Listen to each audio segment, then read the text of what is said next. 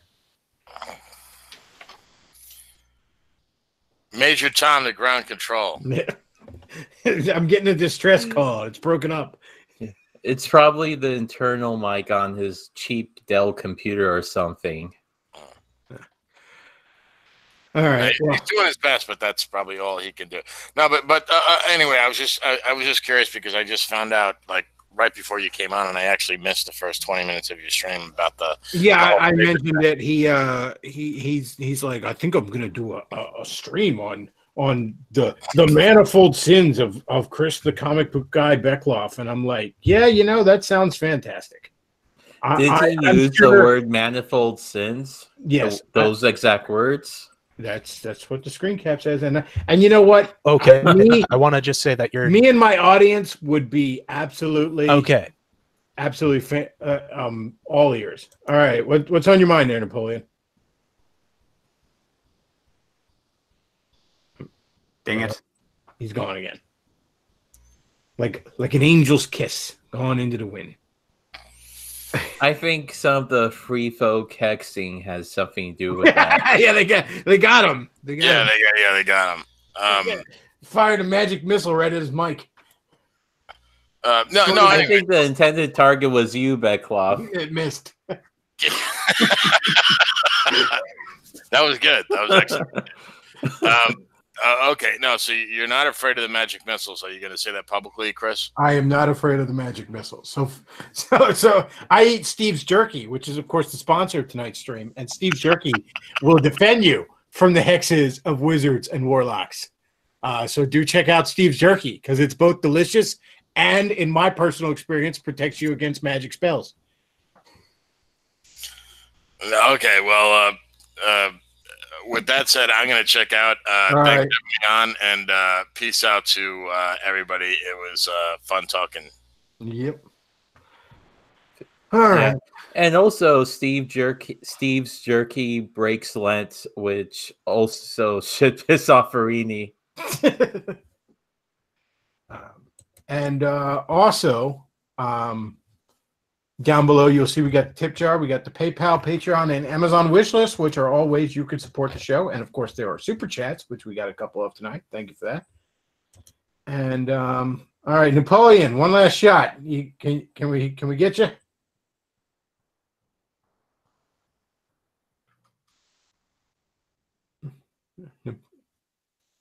Everyone press F for Napoleon. He's fallen due to wizard hexes.